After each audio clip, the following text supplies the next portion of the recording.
Welcome, everyone. My name is Stephanie Haynes. I use she, her pronouns, and I'm the director of Philadelphia Family Pride. We are the LGBTQ parent group here in Philadelphia. And I am really excited to welcome you all tonight to the Queer Family, Queer Faith session that we're holding. I'm going to turn everything over to Naomi in just a moment, but I do want to just briefly introduce our panelists. So we have Naomi Washington-Leapheart, who is a board member for Philly Family Pride. We have Jadzia Axelrod, who is also a board member for Philly Family Pride. We have Rabbi Ben Dime, that Jadzia got to come tonight. We have Greg Yorgey-Girdy, Judge Yorgey-Girdy, former PFP board member. We also have Sana DelCorazon, also former board member. So Naomi, why don't you take it over from there, and I'll just be in the background, and if anybody needs anything, feel free to chat to me. Thanks.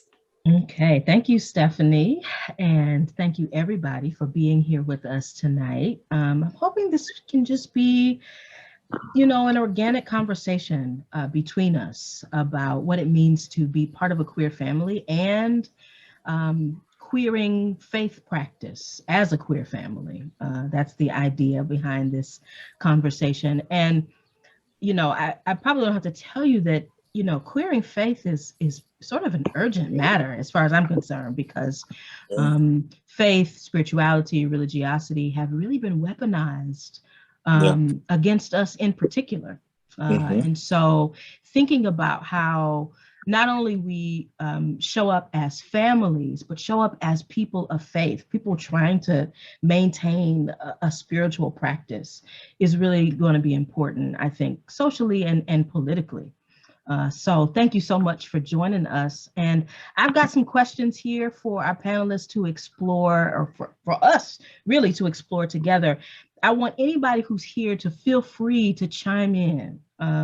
Even though these questions have been prepared for the panelists and the panelists have been asked in advance to help lead this conversation, we want everybody to feel welcome to participate and to share. We want to learn from each other, okay? Because we have a small group gathered tonight, I wonder if we could just all say our names and pronouns so we get our voices into the space right off the bat, and then we'll start with the questions. How's that? So I'm Naomi, and I use she, her pronouns. Why don't we start with our panelists to introduce yourself and your pronouns, and then I'll invite our participants if they'd like to chime in too. So Sana, I'm looking at you. You're right next to me in the Brady Bunch. So go ahead and go. Hi, I'm Sana DelCorazon, and I use she, they pronouns. Thank you, Sana. How about Jadzia?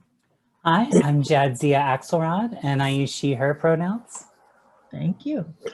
Rabbi Ben, I'll do it that way, yes. Sure. My name is Rabbi Ben Dime, and I use he, him pronouns. Yeah, it's good to be here. Thank you. Thank you. Judge Greg. Hi, I'm Greg Yorgey-Girdy. I use him, he pronouns. Thank you. Anybody else who's with us, would you like to introduce yourself and your pronouns? Sure, I'm Sheila. I have she, her, hers pronouns.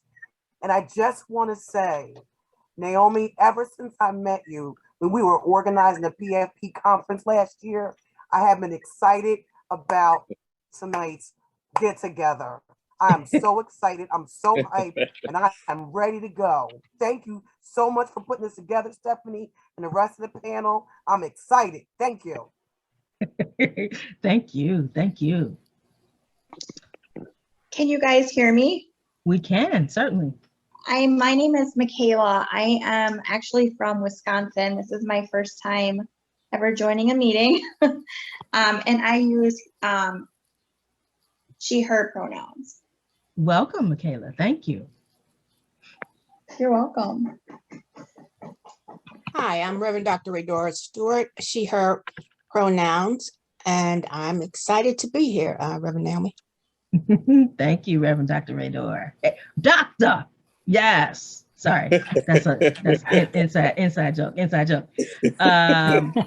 Who's up next?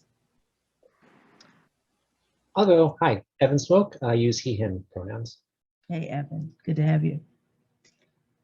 And I see T has joined us, T Dawson. We welcome you. Hey, yes, go ahead. Yes, my name is Katrina Dawson, and I use she, her pronouns. All right. Thank you all so much for joining us. I want to start the conversation by just asking first to our panelists and then to anybody else who might want to share. What would you share in particular about your personal journey with faith and sexuality and gender or gender identity? Before we talk about kind of family and faith, just want to know if you like to share anything in particular about how you have gotten here personally, where your faith and your sexuality and gender identity are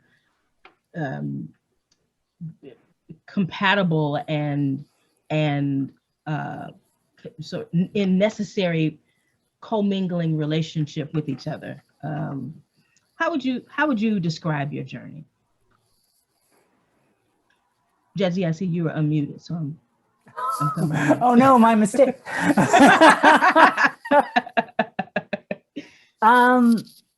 This is a hard question for me to answer because I do not think that my sexuality or gender identity has affected my faith journey in any way. I think it's something that was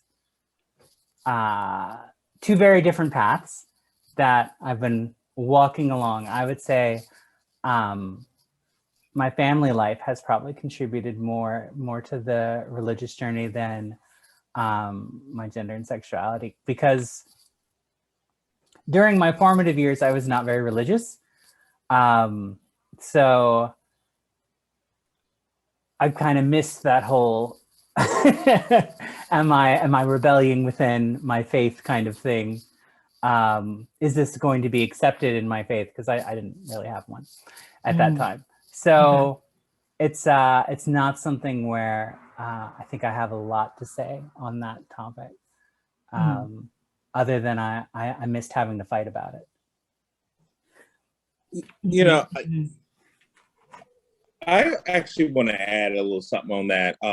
I was actually born and raised in Texas, and so I was a Baptist. And I recently converted to Catholicism. And I've always believed that my faith was based in love. And no matter what religion you are, as a gay man, I believe that God loved me who I am, and you come as you are. And I think that's really important. And as we created, I know we're not getting into the family issue, I think faith is important. It was important for me to create my family, but it led me through all my journeys through life, through college, through getting through high school, getting through adversity. So I think it's based in love.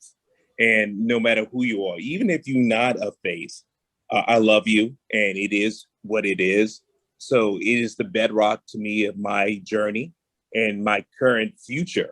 So love is the key to me, and that's my faith, even though I'm currently Catholic. Rabbi Ben or Sana? Yes. Okay. So I didn't know. I grew up Pentecostal evangelical, and I was pretty religious, probably more religious than my parents. And for me, like becoming aware of my sexuality, it never occurred to me, because I was such a good girl, that it wasn't of God. So I did not have the struggle that lots of people had. I mean, I was older, I was like 20, 21, when I became aware of my attraction. I wasn't like aware about many things, because I was such a good girl, right? Trying to follow all the rules and and so for me, I dated lots of people who struggled with it, who had struggled with it when they were little, were in families who were, who were not accepting. And so for me, like, I never thought, okay, I was like, oh, well, now I have to find a church that can accept me. And my struggle came with, I grew up Pentecostal in a Puerto Rican church. And then I found myself in white churches because I couldn't find a progressive community. And so yeah, that, and I've eventually left the church for like 20 years because it was too much of a shock. Actually, that was harder. Worshiping with white people was harder than worshiping with very conservative Puerto Rican people. So that's sort of, I mean, it's very much tied to, like, for me, it wasn't my belief in God had never changed. I've always thought of myself as a child of God, and now I've come back to Christianity, and I'm actually in seminary now to be an ordained pastor. So yeah. Because I want spaces for people of color that are accepted. There you go. Mm-hmm. Got you. So you let me know when you open up your church, because I can come to you, because right now I don't go to church because I don't feel welcome in most churches. That's sad. And it's actually for a slightly different reason. And it's because I feel like I was made in God's image. Amen. And most churches are very patriarchal, he, him, and there's no acknowledgement of the her portion of God. Yep. And therefore, I don't feel welcome in churches, because I'm not going to sit there and sing, praise him, praise him. You know, I'm going to be singing, praise her, because I was made in her image.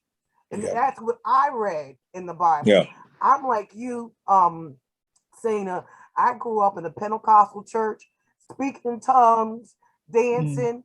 My grandmother, when she was alive, she would brag about how I was 2 years old, still learning how to walk. And I would run up as soon as I got in church, get the collection plate and run around, start collecting money from people. So I've never been afraid to ask for money from people. But anyway, I digress. So today, and I brought my, and when as a parent, I brought my children up in church because I wanted them to have that experience. I want them to know how my faith came about.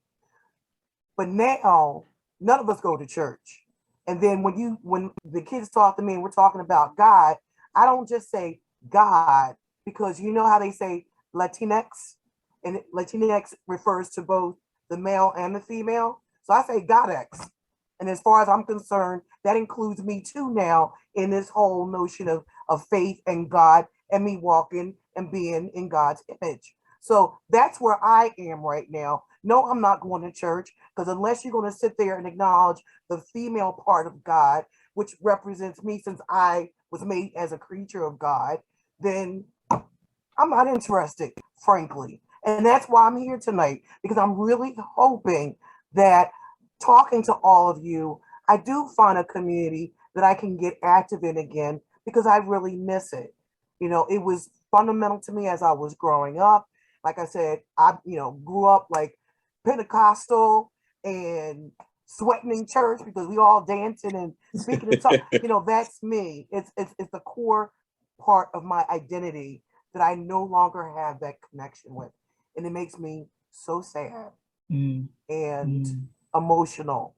And that's why, Naomi, when I met you last summer, when we were helping to put together the PFP conference, and there was like those initial discussions about this happening tonight, that's why I was so excited. Now you know why I'm so excited to be here. So I'm done. Next person. Rabbi Ben, I want to invite you in. Sure. So Judaism has a lot to say about queerness and about loving your neighbor as yourself. And a lot of these things have been interpreted as being contradictory. The first thing I want to say is that whether they admit it or not, every Jew today is a Reformed Jew on some level, because no one is worshiping at the temple anymore and sacrificing goats. It's just not happening. Nobody is following all the commandments in the Torah. So when somebody tells you, I would just actually check these so I have the right citation. When somebody tries to quote to me Leviticus 18:22, do not lie with a man as you would lie with a woman, I can quote back to them something about how you're not sacrificing goats at the temple. And another line that I think is more important is Leviticus 19:18, where it says, love your neighbor as yourself.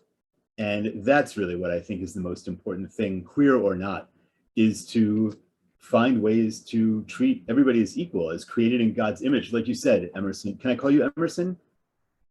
Sorry, I'm Sheila. Sheila, sorry. I'm old Okay. with technology, and I have my last name first instead of my first name first. So don't mind me. I'm Sheila. Okay. Well, thank you, Sheila, for bringing that up, because we are all created in God's image, I believe, and getting people to be on the page where that's the most important thing. That's what I see as a lot of my work. Within my own community, sort of in the larger human community, love your neighbor as yourself is big. And as far as queering Judaism, queering faith, queering families, there's this great talk that I cannot take credit for. One of the rabbis who's a teacher of mine, Rabbi B'nai Lappi, who started what's called Svara, which is a queer Talmud organization, queer Talmud study organization. I can put the link in later. It's 20 minutes. It's like not a short investment of time, but basically she talks about how when the temple fell, it was a crash, and Jews had to decide, Israelites had to decide how to move forward through this event, through this trauma. And arguably, we're going through another crash now. And the question is how to move forward, how to queer the current situation and figure out a way to deal with reality in a radical way that's going to let us move into a good future.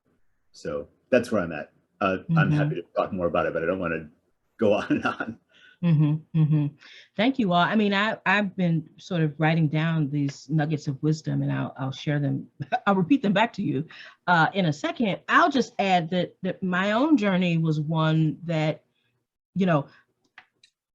becoming queer happened for me at the same time as I became kind of the most faithful. I say to people all the time, I essentially had to come out to find Jesus. Even though I was introduced to Jesus, before I could even talk. I mean, there's never been a time where I wasn't active in the religious life of a community.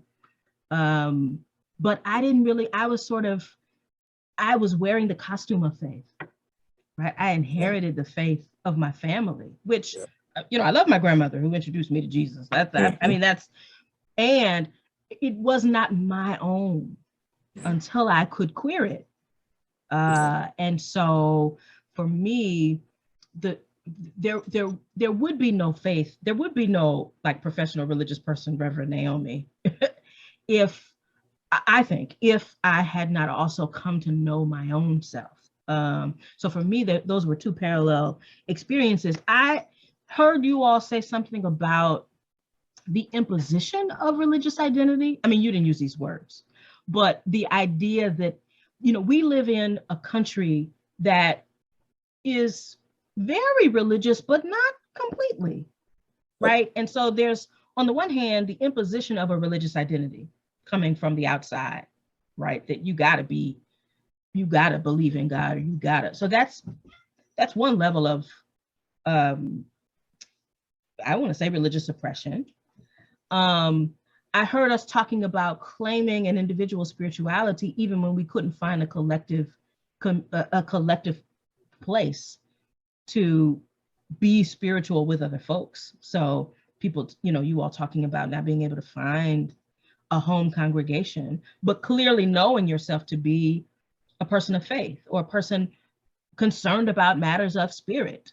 I heard Rabbi Ben doing this beautifully, sort of taking back sacred text, reading what's on the page, right? And not what we were told is there or what we want to be there, reading what's actually on the page, to claim a spirituality that actually liberates us. Let's move now to family matters, right? So tell us how you have cultivated spiritual practice as a family and what those spiritual practices might be.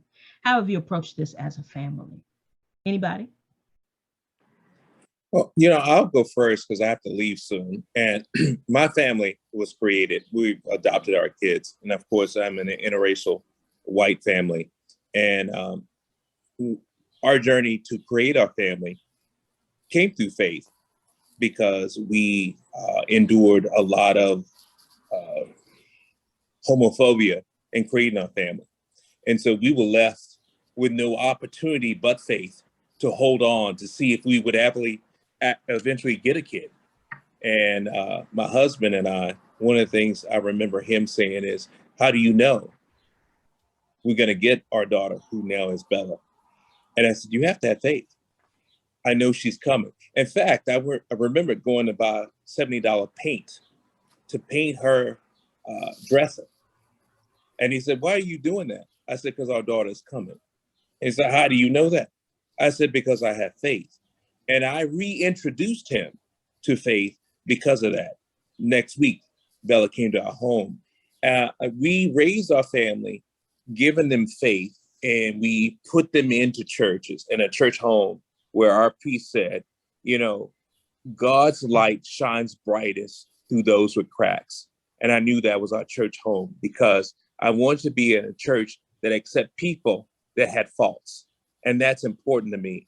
And that's important to my kids. Now, I'll say this. Once my kids grow up and they choose to be Muslim, they choose to be Jewish, they choose to be atheists, that's okay. Because I just want to introduce them to something when we're not there, when they're at their lowest point and they need to hold on to something. And that for me is faith. That to know, it's a song out, I don't know who sings as a band, encourage yourself. Sometimes you have to encourage yourself. You have to be that one to say, hey, we're gonna make it through. And I don't want to get to a campaign because I've already been through that. But at sometimes I had to encourage myself as a gay Black man to realize I have to encourage myself and know I'm gonna win because I got people behind me. And that may be not people on this earth, that may be my ancestors, that may be somebody coming around, that may be a spiritual person that I couldn't afford to give me money, but I have faith that I'm gonna win. And it makes me smile, it gives me encouragement. And that's all I want for my kids, whatever that is. And that's what our family is based on. It's based on love. And I said that earlier, is that my faith is love. No matter, I'm currently a Catholic, but that doesn't mean what religion. My daughter, by the way, currently is going to school and she wants to be Jewish. And that's fine. And I love it because we practice, do all kinds of religions, all through things. We go through Hanukkah and she taught us how to practice that. So that's fine. But basically what I'm saying is that we give them the opportunity to explore all different faiths and just to have that spiritual background that's important. Thank you all.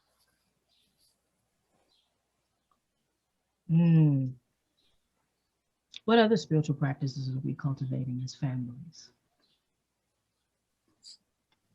Well, I can say, because I do have something to say about this one. Because it was having our daughter that got me into rediscovering my connection to Judaism and my faith in that way. I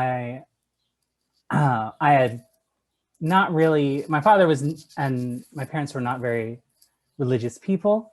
And they had a strong cultural connection to being Jewish, but it was not necessarily a religious connection. And that is something that I'm trying to rediscover in the same way that I want my daughter to have the same pride in her queer family that I do. I want her also to have the same pride in her Jewish heritage and her Jewish culture that I do. And so that instilling that and making that an important part of our family's identity has been extremely important to me. Just to have that connection to everyone on down the line. Yeah, thank you. Thank you. Who else? What other kind of spiritual practices are we cultivating as families? I'll go. Hi guys, I came late, I'm sorry. I had a previous Zoom meeting. My name is Kara, and I am the mother of an interracial, interfaith daughter who identifies as being queer. So she's Black, she's Jewish, she's female, she's queer. Like, oh Jesus, she's gonna need to have a faith, period. Somebody out there is gonna try to come for her, she needs to have. of faith. I was raised AME Christian, and didn't find what I needed from the religion. I was looking for that relationship with God. And throughout my journey, realized that I have been giving a religion that wasn't for me. I'm a Black woman, given a religion made by white men and told to be okay with it. So in my own personal journey, I started talking to God like I would talk to a friend, and using the vernacular that I would use to a friend, like, yo, dude, listen to what happened today. I know you saw it, but here's what happened. Since you want me to come to you for everything and speak with you about everything, here's what happened with my day. So one of the things that I taught my daughter very early on was talk to God like you would talk to your best friend, because that's who he should be. And I say he, Miss Sheila, not to offend you. But I'm also a fatherless girl. So when God said he was a father to the fatherless, he became my he. So I taught her to speak to God as a best friend, saying, you know, when you're upset, go talk to God like you would tell your best friends, like, listen to my day. Or if you're happy, like, oh my gosh, listen to what God, listen to what, oh my God, listen to what happened. And for us, you know, struggling to find a place where she feels comfortable, and where she feels nurtured, having her have that relationship with God was important to me, because if you can find God outside of walls, then you'll have that relationship for life. God without walls. Love that sentiment. Love that. And I love how, I mean, what I'm hearing, curiosity as a spiritual practice, right? Encouraging our kids to seek and explore and wonder and discover, right? I think that's a spiritual discipline.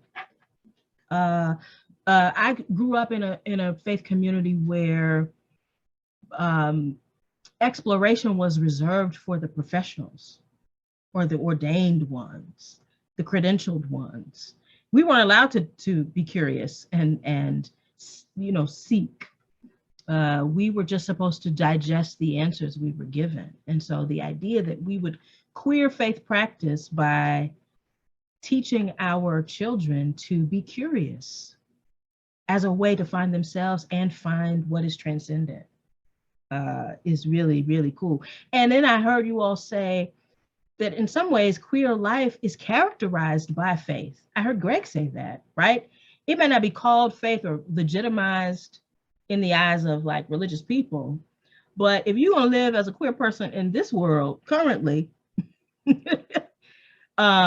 you're walking in faith, walking by faith a lot of the time. And so seeing queer life as its own expression of faithfulness, right? Whether we are religious or not, right? So I really wanted to lift those up as some powerful, powerful statements. I'm going to come back to you all. What are some other spiritual disciplines or practices that we're cultivating? Let me put my camera on.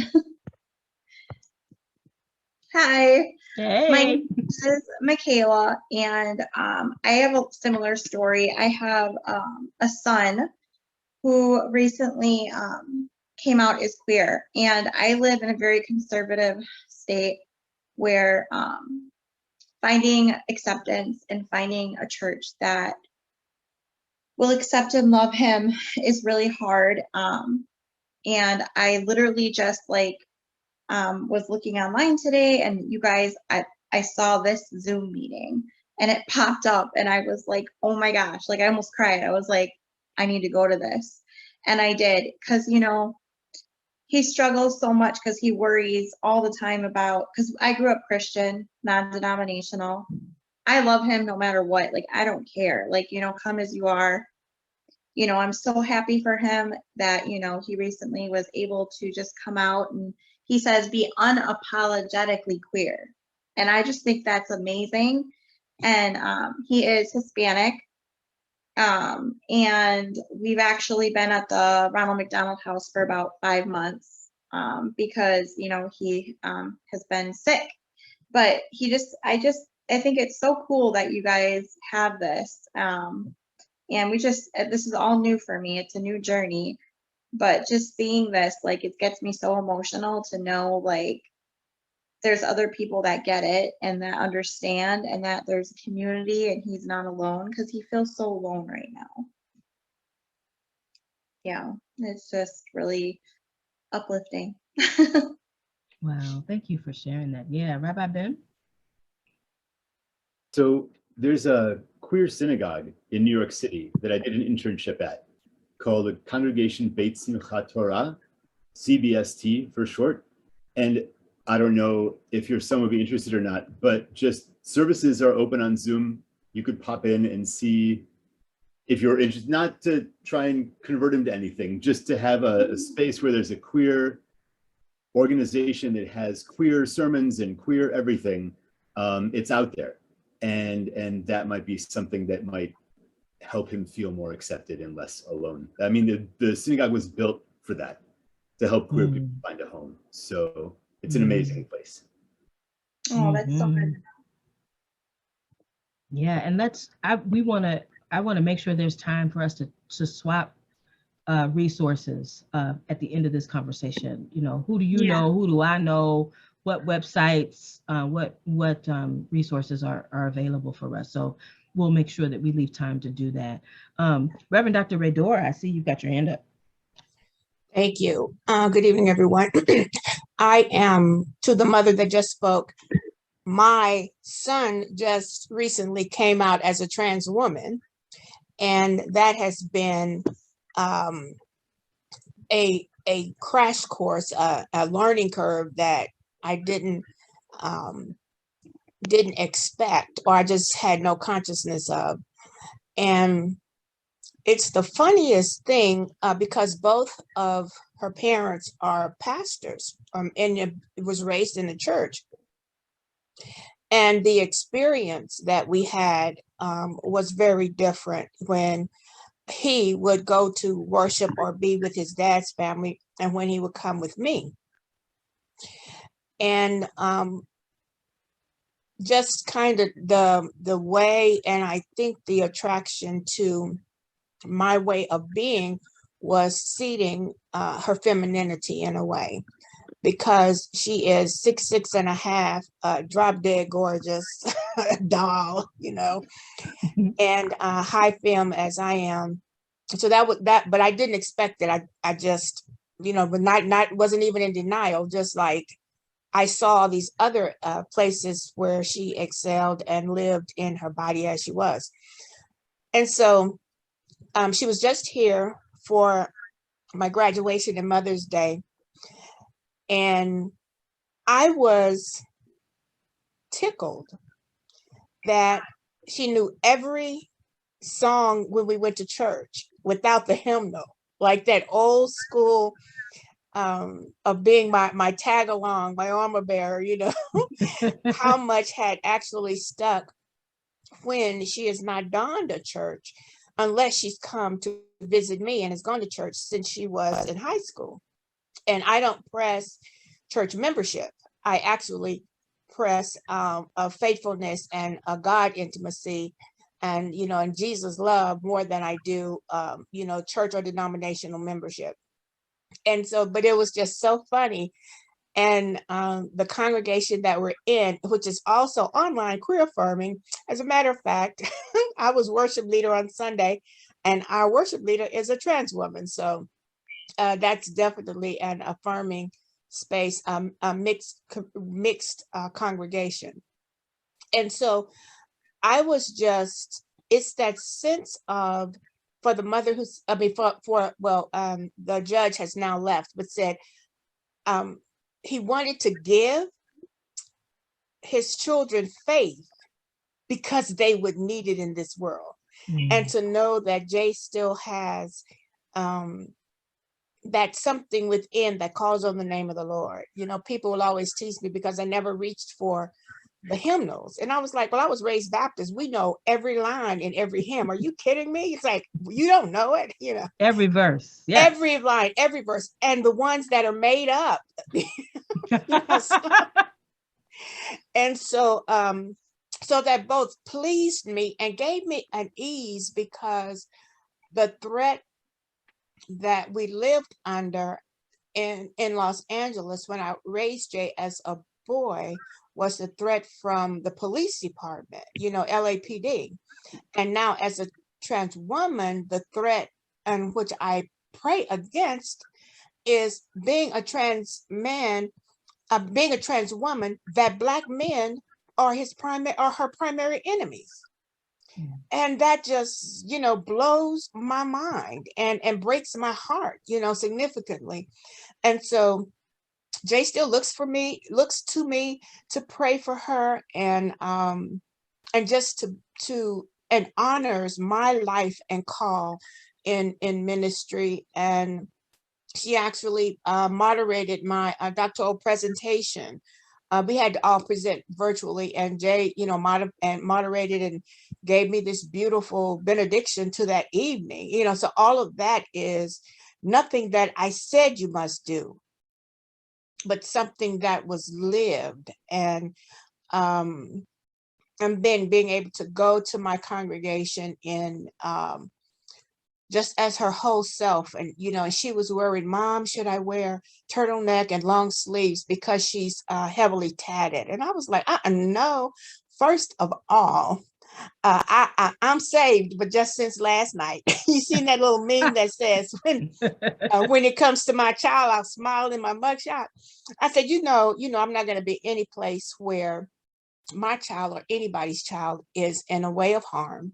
And I am that mother and that auntie that steps in between and shows up, in my grand, gentle, and yet, I don't mind scrapping. It's just, let's get that straight. And so, but we had a wonderful time with her. But the thing that struck me most, Reverend Naomi, was just hearing, and it's so funny that the hormones have not changed her voice, and her voice dropped when she was 9. And so you have this, you're thinking you're going to get this beautiful melodic voice from this angel, and then it comes out from the deep. And just hearing that beautiful bass singing every line of the hymn and in worship. And so I would just encourage the mothers who are here, it's going to be less about what you say, and the fathers too, I'm sorry, and what you drill in them. But when they see your love for God and the people of God, and you live the way, less of what you say and more of what you do is what they're going to emulate and love. Thank you for letting me share. Thank you. Sana?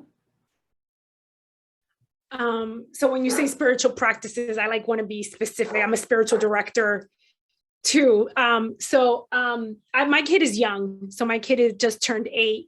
And I feel like I'm relatively new to Christianity again, because I came back to Christianity. I was UU for about Unitarian Universalist for about 6-7 years, because my spouse, who's white, grew up Unitarian Universalist, and it was sort of like a happy medium. A lot of couples end up there when there's like different religions. And the funny thing is my spouse got baptized last year, which is unexpected. I'm like, you don't have to do this. So for me, I'm still coming to terms with what Christianity means for me. And I don't have because I am queer in Christianity, because a lot of Christianity I learned is problematic, all the forms of oppression, but particularly whiteness. And we now belong to a church that's very white. For me, it's important. I realize one of the spiritual practices principles is the interconnectedness of life. I really want him to be a part of a community. I grew up a part of a community, and a community that held me and loved me, where I saw myself. And even though this is not the perfect community, I just need him to be in a community for him to know that we belong. And it's to press against neoliberal capitalism. But anyway, it's to press against capitalism. And I really want him to understand, feel belong, belonging, feel that, love of his neighbor, and so that is a spiritual practice for me as I'm like figuring the things out. Like I can't be in a church like Sheila that talks about he, God, like only. And, so there's so many things like that I'm like sort of learning as I'm in seminary, and my spouse is like a new Christian. That's so weird. And even the Christian label for me, like there's so many things. And so, I just want to, just for families, that it doesn't have to be figured out. Like I'm still figuring out. I practiced Buddhism for a long time, and I don't want to let go of like multiple belonging of religion. I'm really drawn to Judaism, where I'm like learning how Jewish Jesus was, that I'm like, oh, maybe I need to be Jewish. And so like, so just appreciating like where I'm learning and teaching him my meditation practice, teaching him the things I'm learning and the different ways that I connect with God. And so anyway, that's all. Again, I'm gonna tell you all of the wisdom. I'm gonna give it back to you, parrot it back to you. I have a t-shirt that says, anybody who knows me knows I'm a t-shirt nut, okay? And so I have lots of t-shirts with lots of pithy sayings. And one of my t-shirts says, keep your faith, ditch the baggage.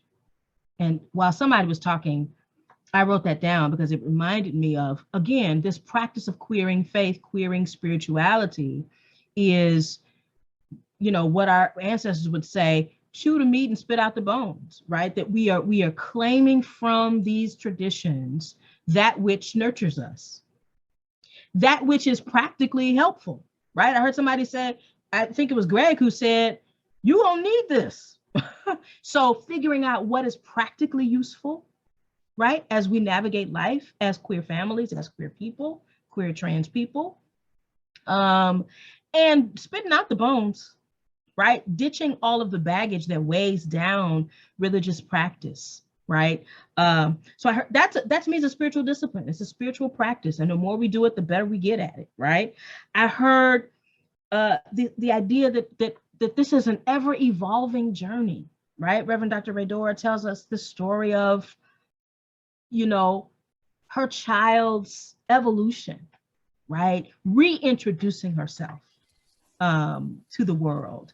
And Sana telling us the journey of, where will I hang my hat, right? And this is not the perfect community, but we're going to settle in here for a while because community is important, right? So again, I think that's a queer notion of religious membership, that it's not static, that our faith commitments are not literally set in stone, but that they evolve as we evolve, right? So what if any challenges have we experienced as we try to navigate spirituality as individuals, as families? I mean, we talked a little bit about, the world around us and how it uses faith against us. Anybody else want to chime in about challenges that you're negotiating and navigating now?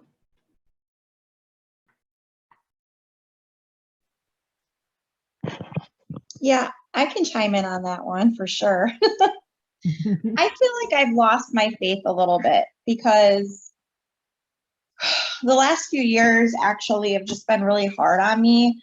I don't even I can chime into what, I forget, she talked right before you. I forget her name. I'm so sorry. Sana. Sana. I agree. I can't even call myself a Christian because of how they are, to me, how they are acting, how they portray themselves. And to me, that's not love. It's just not, I don't know. It just doesn't sit well with me. So I like to say, I'm just a Jesus follower. That's what I call myself. I can't say that because there's so many things, and it's not just loving queer and equally and accepting. There's other things too that I just feel is just like they hyper focus in on certain things only to what they want to, and it just really hurts because I feel like I'm trying to find my relationship again with God in general, because especially now with my son coming out and the way people treat us and the way he's treated in school and bullied, and it just really hurts my heart. And I think this is really good for me too in my walk, because I really need to focus in on, you know, not the people around us, but the people that do love us for who we are and don't judge us. But it's just been it's been extremely hard, especially in the state that we do live, and it's just been rough to say the least. But I definitely get how, like, labeling yourself like as a Christian, I just kind of threw that away. I'm like, I can't. Thank you, Michaela. Rabbi Ben and then Sana. Sana, did you want to go first? You're welcome to. Okay. So much of what people have said really resonates with me. I just want to say ditto to so many things about finding belonging and yeah. So I grew up in Michigan. I'm 44, and being in Michigan in sort of, you know, it was a college town, but it was still Michigan in the 80s and 90s. Queer was difficult. Coming to terms with being queer was really difficult. And I don't have any children yet, but I'm hoping to. And, you know, I'm finishing up, I just got ordained. My first job is in Florida. So I'm taking now and holding the idea of, I lived in Philadelphia for 14 years. That's where I met Jadzia. And, you know, left Michigan to go to the East Coast, to be in Philadelphia. And then my first year of school first year of rabbinical school was in Israel. That's sort of how it works. And then I came back and chose to be in New York. So basically 16 something years on the East Coast, and now moving to Florida, in North Florida, where this sort of the don't say gay legislation is going to go into effect the same day that I start work on July 1st. And so, you know, I want my rabbinate, I want my work, my job to be there to help people and help sort of help people know that it's okay to be who they are, and to help other people understand that being accepting is really important, welcoming is really important, and also to try and figure out, you know, when's the right time to become a dad and what that's going to look like as a practicing, working, God willing, working for a while rabbi, and how to move forward through all of these different things at the same time. So the journey is huge. And I think as much as some of us feel, and, you know, God willing, feel satisfied and good about where we are a whole lot of the time, and I hope for all of us that that's the case, I think we're all on a journey all of the time. And it's just, I'll stop in one sec, but to recognize that that's where I am on the journey. And when I meet other people that are going through challenging things or maybe acting in challenging ways, realizing that they're on their journey too, and to try and be accepting and understanding and open to that. So anyway, thank you all very much for a great conversation. Thank you. Sana? Yeah, so for me, the biggest challenge with spirituality is actually my family, who is still Pentecostal and very religious and closed-minded. And for 20 years, it's been a journey. So as open and accepting as I was of myself, my family has been, they have been the challenge. And I always feel like we make progress and then we don't, because you can't reason with people, with evangelicals, some evangelicals, I should say. So that has been, you know, being, and like, I think it's also made me struggle with trying to own my Christianity too. So I've called myself a Jesus follower, a follower of the way, or whatever. And now I reclaim it. Now I'm just like, forget it, because we can't all be represented badly, you know? But that is the challenge, is that I'm surrounded by family that's not supportive, who doesn't see our family as valid, who doesn't see my path to ordination as valid. And yeah, and that's challenging, because my son, I finally, for a long time, I spent a lot of time negotiating that with my parents, with my siblings and all that. And then now he's 8, and I was like, I can't do it anymore. I can't you know, I was going to visit my parents and they said my spouse wasn't invited. And I was like, dude, I've been married for 10 years. What is wrong with you people? And so, and I had to tell my son, I was like, you know, because I was crying for 2 weeks in my house. And I'm like, you know, my parents don't think our family is okay. And like for him, it's a heartbreak, but like he has to learn, like not everybody's cool with us. And people who call themselves Christians, because he talks about Jesus a lot. And so, you know, accepting that like life is complicated and there's no black and white and there's people we love. I love my parents. I will always love my parents. And also like, you know, I have to be careful. Like I have to have healthy boundaries with them. So, yeah. Yeah. Thank you so much for sharing. Everybody sharing so vulnerably and powerfully. I think that in addition to what you all have named, I have noticed a kind of anti-religious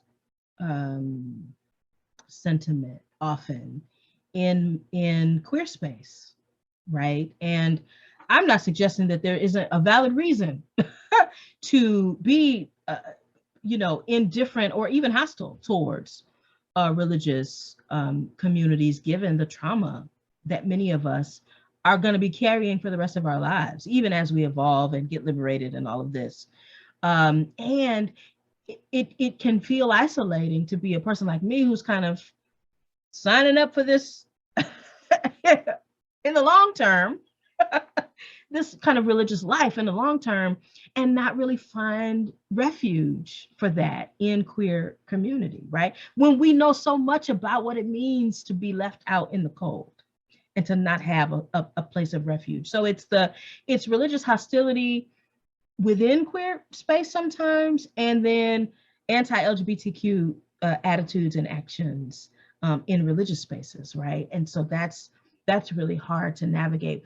We've got about 5 minutes left. I want to make sure that we bombard you with all of the resources that we know about. And so I was just sitting here pulling up some websites that I'm going to cut and paste into the chat for us to consider. This first one is the website of something called the Institute for Welcoming Resources, the Institute for Welcoming Resources. Shameless plug, I used to be the faith work director for the National LGBTQ Task Force, and the task force maintains this website. But it's a really good place to start if you're looking for welcoming and affirming, and not just in rhetoric, but in actual deed, welcoming and affirming religious spaces. Right? So you have stuff you can download. You've got trainings you can look into. You've got, you can download how to create allies for your LGBTQ family, how to talk to somebody who is anti-LGBTQ about LGBTQ identity. So check that out. Then there's something called the LGBTQ Religious Archives Network. And this is the place where there's a clearinghouse of information about LGBTQ religious leaders.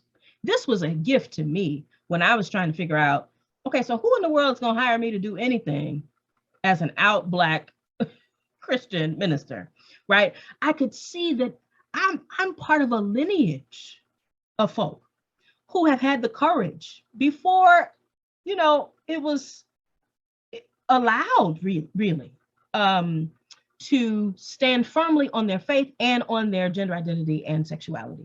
So just a great database. If you want to be inspired, you want to read some narratives, read some stories, and get connected to those folks, that's a great place. There's an organization called Trans Faith. Let me put in the chat. So Trans Faith is really the first organization of its kind, I think, to be a space of affirmation, training, leadership development for trans people of faith.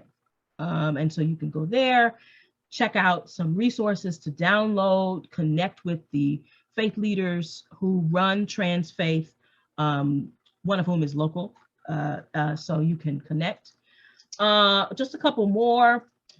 shameless plug for the Fellowship of Affirming Ministries. The website is radicallyinclusive.org.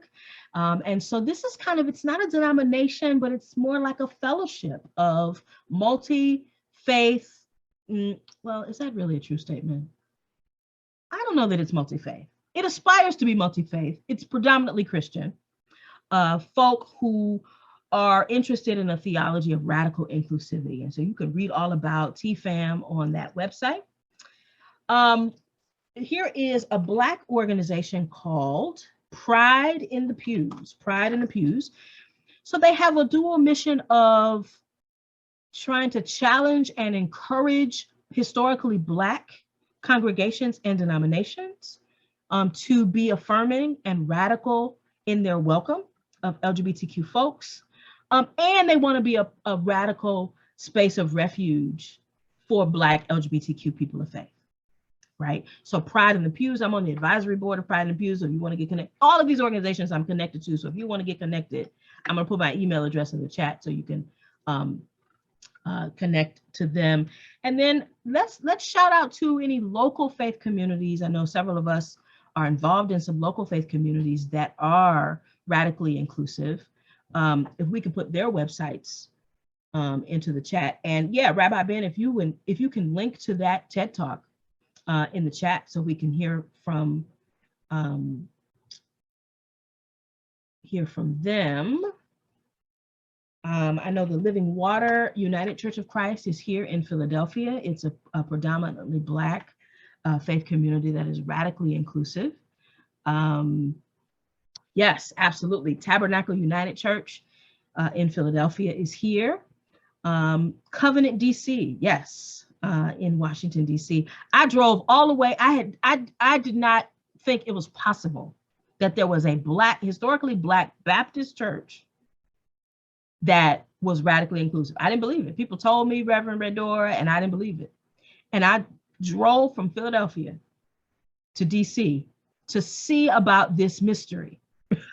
I remember that day. You remember that day? And I got there and I was like, they wasn't lying, right? So, so a community that is not sacrificing its cultural pride, its Blackness, and just widens the welcome to say, come here, we're Black and we love you. So I loved that. Stephanie's putting some stuff in the chat. You want to say what you're putting in the chat, Stephanie? Yeah, absolutely. I think for Michaela, I want to make sure that you saw the PFLAG that I chatted to you. So I strongly recommend that you look up a PFLAG chapter near you in Wisconsin. There are 3 at least that when I just quick looked at their website. Sheila's the president of the local Philly PFLAG chapter here, and they are a great resource for you and would be, I think, great for your kid too. So that your kid can help connect to some other kiddos like him in that area. Mm-hmm. And then also I just wanted to plug for folks who want more of this kind of conversation. The Philly Family Pride is going to be doing a screening of the 35-minute, something like that, 30-minute documentary that PFLAG National produced or had something to do with and paid for, thank you. Bankrolled, Taking the Long Road Home, which is, fits right in with what we're talking about tonight. And Naomi is a big part of that documentary. You could also, if you can't make it to that event where we're going to screen it and watch it and discuss it, you could also watch that on YouTube. Yeah. I thank you so much. Please come to that screening if you can. We're going to have the filmmaker there. It's all about Black folk who found their way home to faith, retaining their authenticity, right? Full authenticity. So please join us on June 7th if you can. I put my email address in the chat, and Michaela, I'm particularly inviting you and Evan and Kyra, did I say it right? Kara. Like a Care Bear. Love that. I'm never going to forget that. Thank you. To reach out to me if you're looking for specific resources in your local area. One of the perks of doing national LGBTQ faith advocacy work is meeting people everywhere who are trying to do this work, even in states where it's really hard. So I want to get you connected to somebody who's closer to you, who can walk with you, right? Because I think one of the things we're all saying tonight is that this is a journey that takes companionship, right? And we don't want you to feel like you're by yourself. And so please, please, please reach out to me, stay connected to PFP, whether you live in Philly or not, and we will continue to try to support you as you support your families. So thank you all so much. This was lovely. Thank you so much. Thank you, any Naomi, last for words? leading Any us. last Thank you. words? Thank Last you words, for your any last words? graciousness. Thank you all very much. This is great. Yes. Please know that you are holy and beloved. Know that as you leave here. All right, everybody, have a good night. We'll see Good y'all night. later. Thank you. Bye-bye.